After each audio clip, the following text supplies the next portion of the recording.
Olá pessoal, muito bom dia, uma ótima quinta-feira para todos vocês. Esse é o canal DRM, o canal do Livros Apócrifos, o canal que nasceu do desejo de mostrar a verdade para muitas pessoas. E hoje nós vamos dar um recado especial, muito especial, só para quem é evangélico.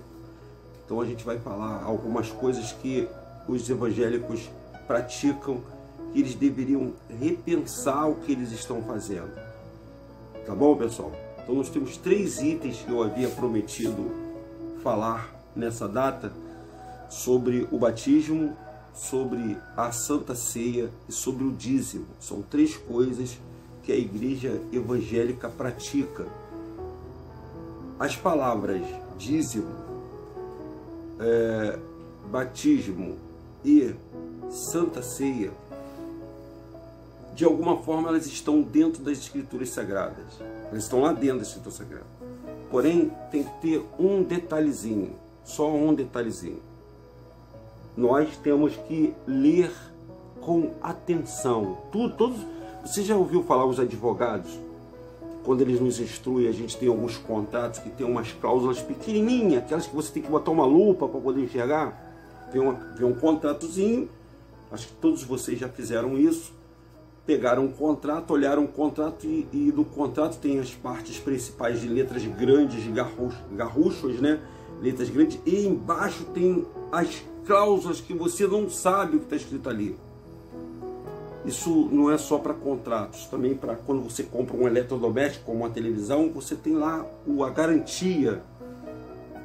E muitas pessoas têm preguiça de ler a garantia.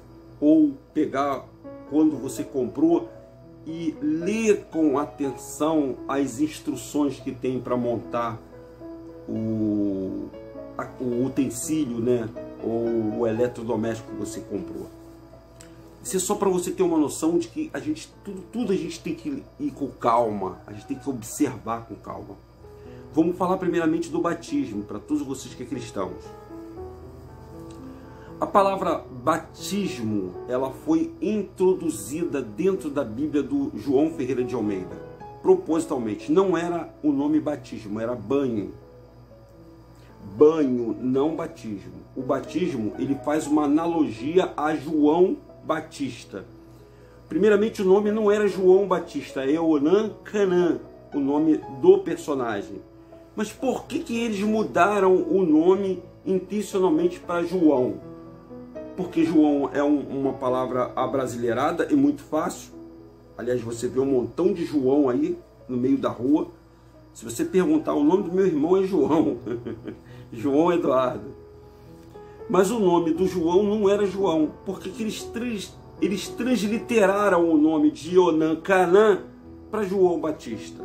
Então, obviamente, alguém estava interessado em aplicar uma liturgia ou uma tradição de algum sistema religioso. Agora, isso é para você pensar, começar a pensar. Começou a pensar? Se o nome é João, se o nome verdadeiro é Eonan Canã, por que a pessoa botou o nome de João?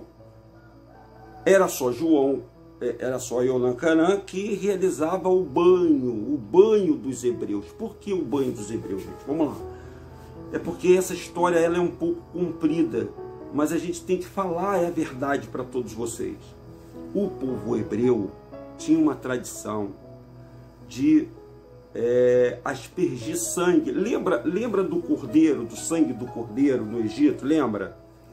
Que o sangue do cordeiro foi colocado no umbral da porta. Se lembra dessa passagem? Mas eu vou um pouco mais para trás. Aí vocês vão ter que ver o livro apócrifo. E para vocês lerem o livro apócrifo dessa história, eu tenho que entregar esse livro para vocês lerem. Eu gostaria que todos vocês que são evangélicos, todos que são evangélicos, olha que tem evangélico demais no Brasil e no mundo. Meus amigos, meus irmãos, vocês estão lendo a Bíblia, estão sendo enganados. Me perdoe que eu estou falando aqui para vocês, mas vocês estão sendo enganados. Vocês não estão prestando atenção. Lembra que eu comecei falando sobre o detalhe da letra? Bom, se você quiser Eu vou falar para você, mas se você quiser ir a fundo, você que é evangélico, nós temos um canal, nós temos um grupo de estudo avançado, porque aqui eu não vou poder mostrar para você no livro apócrifo o começo, para você entender hoje. Por isso que eu falo que o começo é importante, para que você entenda o presente e você planeje o futuro. Tudo que está acontecendo aqui agora, hoje, foi fruto do que estava lá no passado. E para isso a gente vai mexer na história, a gente vai mexer em coisas que muita gente fez questão de deixar escondido, para que vocês não soubessem. Porque é muito fácil, existe uma indústria ganhando dinheiro em cima disso aí. Mas nós não queremos mexer com indústria, nós queremos falar a verdade para o povo. As pessoas que estão nos vendo agora, você meu amigo cristão, você meu amigo evangélico, você católico também, nós vamos falar sobre a verdade sobre as religiões, tá bom? A gente não tem, a nossa luta, pessoal, eu não estou aqui tentando tirar ninguém de tempo religioso, não estou tentando mudar de virtual a cabeça de ninguém, eu não estou ganhando nada com isso, nada, absolutamente nada. Eu não quero desestabilizar a vida de ninguém, eu só quero dizer a verdade para que vocês abram os olhos. A Bíblia diz, mesmo essa escritura adulterada, ela fala que muitos, eu até li isso no vídeo passado, seriam enganados, lá em Mateus 24, muitos, ele enganaria a muitos. Gente, Satã, Lúcifer, enganou a terça parte dos anjos celestiais, ó, 2 anjos, os seres celestiais, ele enganou. Ele não vai enganar o ser humano com uma religião. Seja sincero. Você não acha que ele vai enganar as pessoas com religião? No livro de Adão e Eva, o primeiro anjo, o primeiro livro, que a Igreja Católica fez questão de não colocar, e eu já li ele aqui, nós temos vídeos que fala disso, dá conta de que o primeiro animal que existiu no paraíso se chama-se cordeiro. E que o cordeiro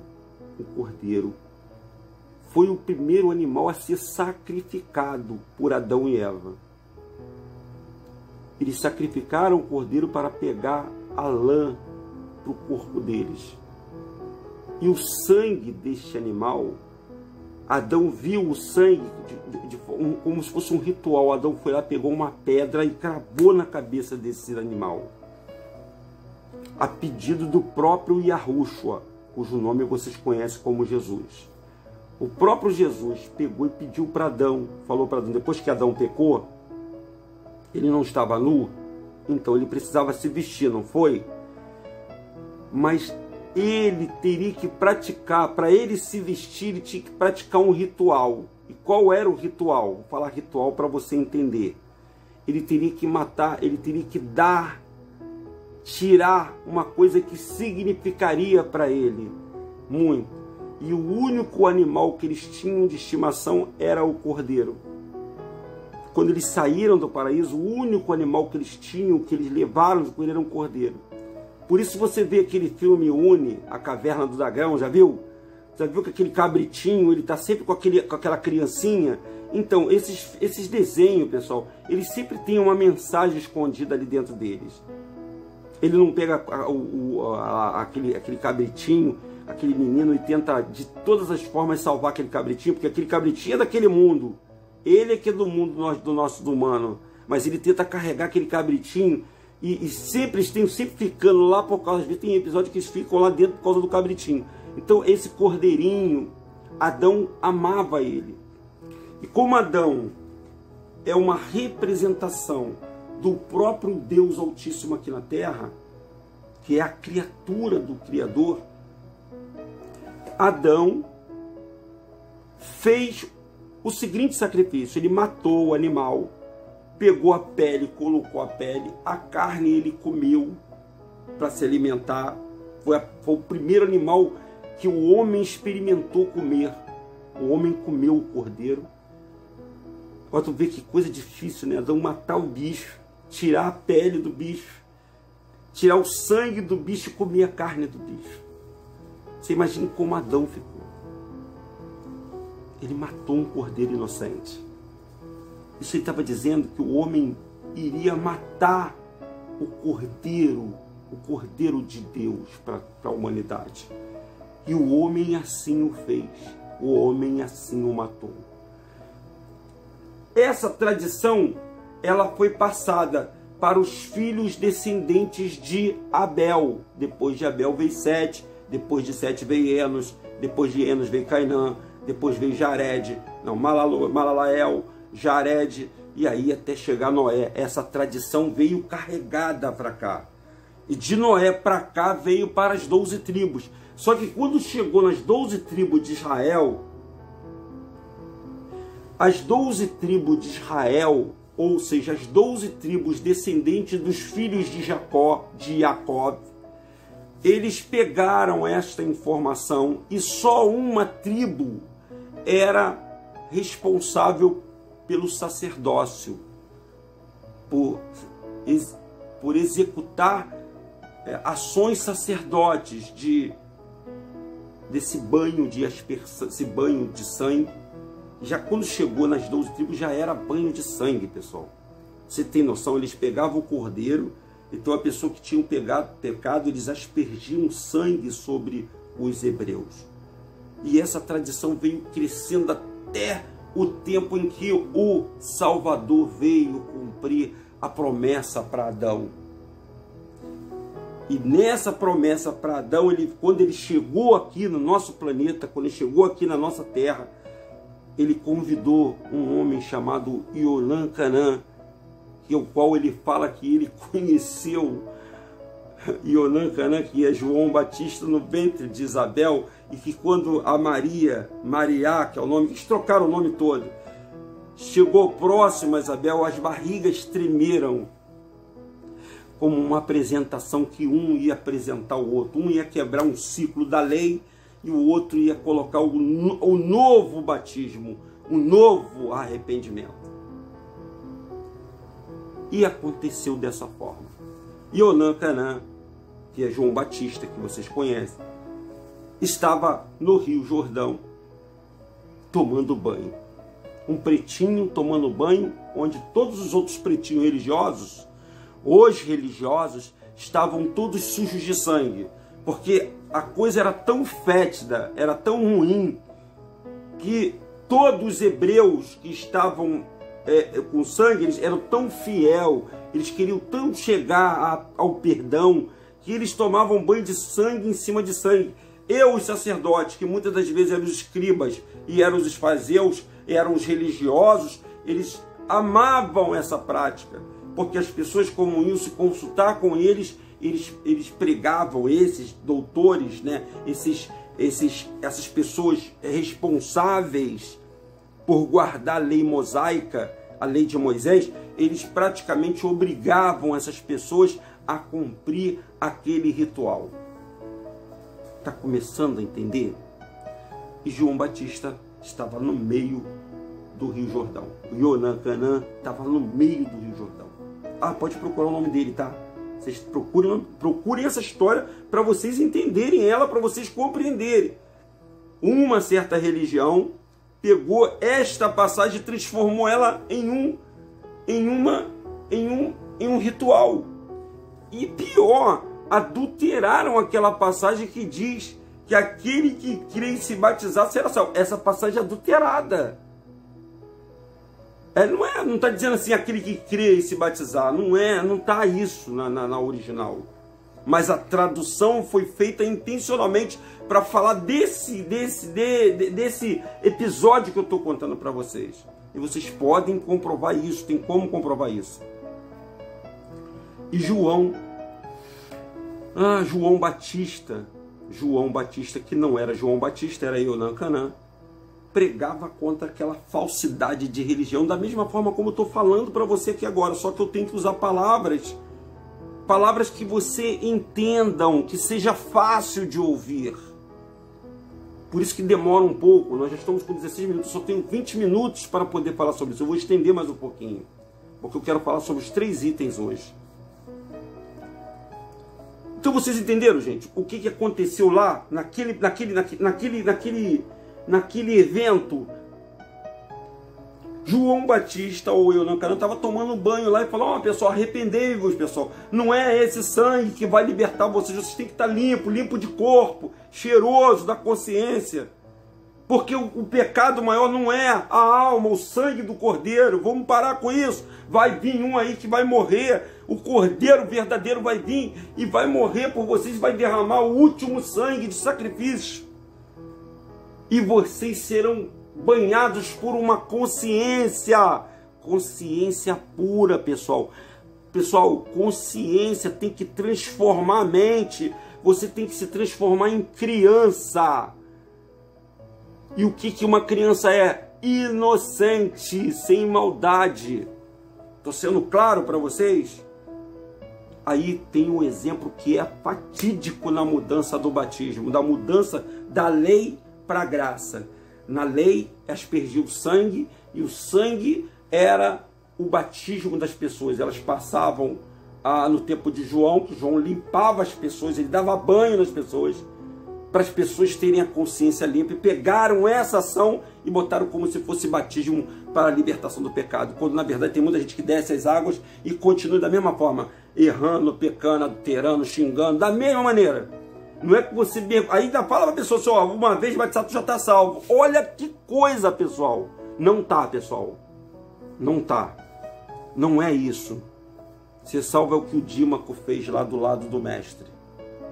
Aí ele mostrou os dois, mostrou o sangue lavado e mostrou o Dímaco no madeiro, que era ladrão, que era bandido, e que uma certa vez até pagou para que José e Maria, vou falar José e Maria para você conhecer, passasse por 40 ladrões, para eles não serem roubados por esses ladrões na fuga de José para o Egito.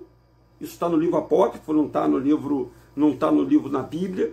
Eles pagaram para que os ladrões não roubassem José, não roubassem Maria, não roubassem o mestre, o salvador da humanidade. E no madeiro, ali iniciou o novo batismo. E o que é o novo batismo? Arrependimento. E arrependimento tem nada a ver com água. A água tem a ver com banho. E esse ritual é feito até hoje por nós, o banho por aspersão. A maioria do brasileiro toma banho de chuveiro. O banho de chuveiro não limpa o corpo, pessoal. E o sabão que a gente usa, desculpa, só serve para entupir as artérias. Porque é sebo puro. E isso é feito de maneiras que o povo, pessoal, é enganado o tempo todo. Não só o cristão, não. O povo comum é enganado. Me perdoe, pessoal, por estar falando dessa forma. Então o verdadeiro batismo é arrependimento de consciência. Não tem nada a ver com mergulho em água. Esse ritual foi empregado por um sistema religioso para prender as pessoas dentro do templo. E lá em Atos dos Apóstolos, no capítulo 7, versículo 47 e 48, está dizendo lá que o Altíssimo não habita no templo feito por mãos de homens. Olha, vamos ler o 1 Pedro. Olha, já são 18 minutos, deixa eu ver aqui. 18 minutos. Vamos ler 1 Pedro, no capítulo 3, no verso 21. Olha o que Pedro falou depois. Pedro era radical, hein? Pedro era radical. Vocês sabem que Pedro era radical. 1 Pedro, capítulo 3, versículo 21. O qual, tendo o batismo como figura, batismo, figura, essa palavra batismo não existe, agora também vos salva, não sendo remoção de sujeira do corpo, sangue que estavam sobre os hebreus, que tinham que tirar isso. Então eles achavam, o hebreu achava que quando tirava a sujeira do corpo, eles já estavam salvos, como muita gente acha que quando se batiza está salvo. E o verdadeiro batismo é arrependimento na consciência dos seus atos errados. Aí você vai ter uma nova consciência, um novo homem. Foi para isso que o Messias veio. Depois você lê lá em Mateus, tá? Em 1 Pedro 3. Agora vamos falar rapidamente, pessoal. Você que é cristão, não perde não. Vamos falar da Santa Ceia? A Santa Ceia, o que é a Santa Ceia, Denilson? A Santa Ceia, pessoal, era a comemoração da Páscoa. E o que era ceia? Ceia era comer animal. Eles pegavam o cordeiro, assavam o cordeiro. Lembra quando o povo saiu do Egito? Que o povo teve que prestar culto ao Criador, ao Altíssimo? E eles fizeram a primeira ceia. E na primeira ceia que eles fizeram, eles comeram o cordeiro e pães, asmo e ervas amargas, para lembrar o dia do sofrimento que eles saíram. Então, na Santa Ceia, pode ver que o mestre procura uma casa para fazer a última ceia, ou o último jantar, porque a ceia era um jantar. E se você ler direitinho a Escritura, está dizendo lá, e depois de ter ceado, então depois que eles comeram, e nessa tradição da Santa Ceia, Paulo fala que eles comiam muito, e aí eles vomitavam, davam a vomitar, eles estavam fazendo daquele momento que eles se reuniam para comemorar a Páscoa, um momento blasfemo. Por isso que a glutonaria, ela é proibida, ela é um pecado capital.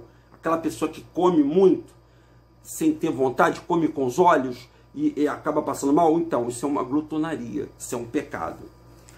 Mas não é só eu glutonaria que eu quero falar, não, é sobre a ceia. Então o sistema religioso pegou essa tradição do povo hebreu e instituiu um ritual que não tem nada a ver com a verdadeira ceia.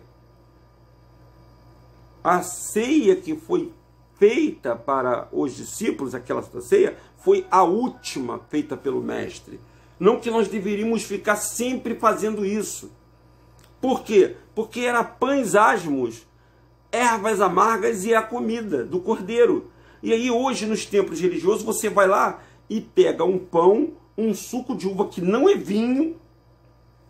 Está errado, já que você tem que seguir, tem que ser vinho. Um pão, um suco de uva que é vinho, e transforma aquilo, pessoal, num ritual que o Salvador não pediu isso, pessoal.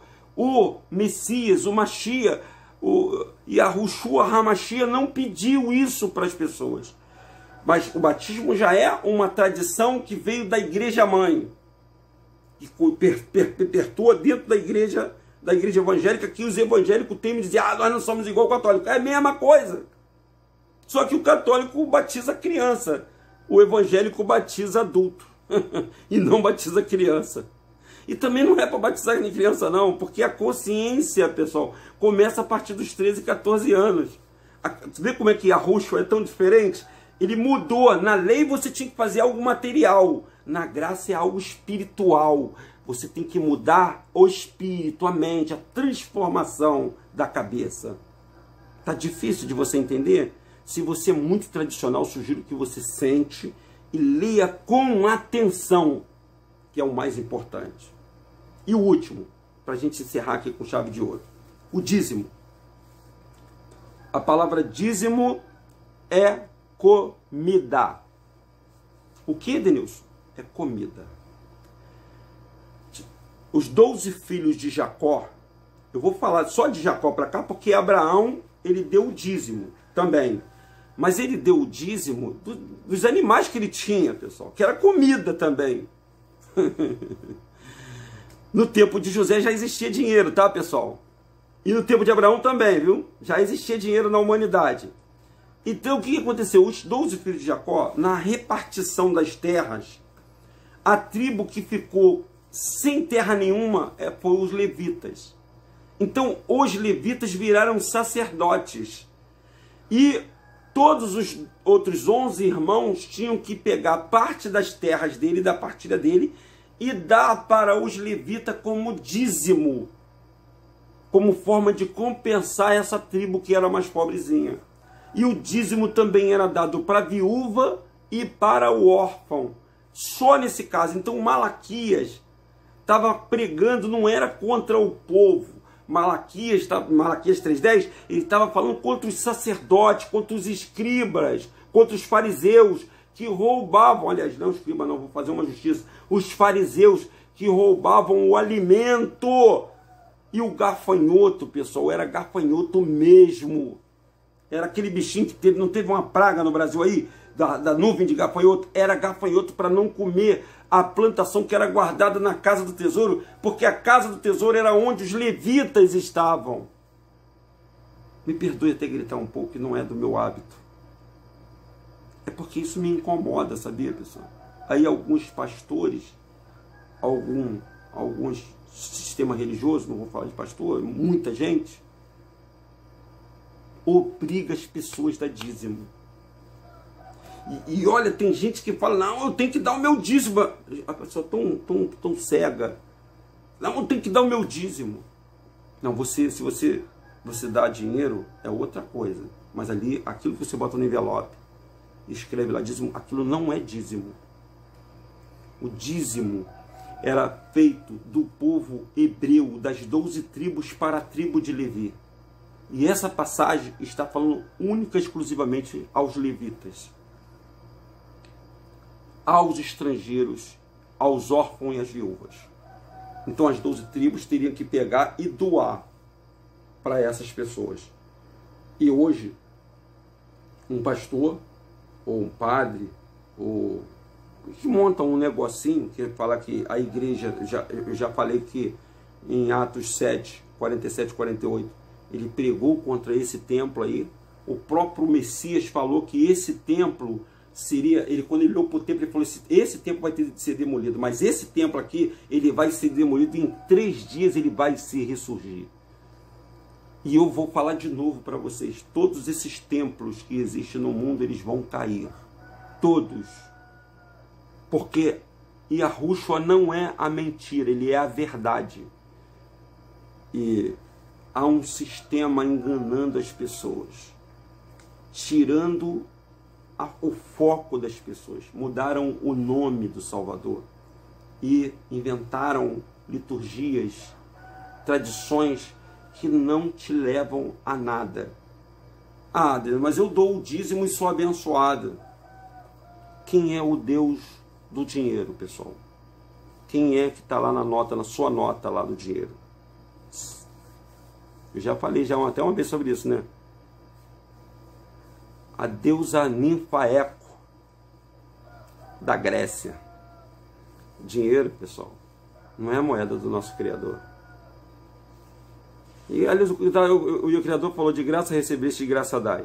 Se você está dentro de um templo religioso, se você quiser mais descrição disso, você que é evangélico, sugiro que você entre no nosso grupo do WhatsApp, faça o pedido aí, bota aí o teu número aí, e a gente vai ter o maior prazer de te explicar isso com passagem bíblica, com tudo isso que eu estou falando. Tem passagem que mesmo essa Bíblia sendo corrompida, a cópia da Escritura, ela te diz a verdade. Um forte abraço para todos vocês, meus amigos, um ótimo dia para você, e que Yahushua, aquele que morreu para nos salvar, não Jesus, mas Yahushua, ele possa te conduzir nesse mundo. Tá bom, pessoal? Bom dia.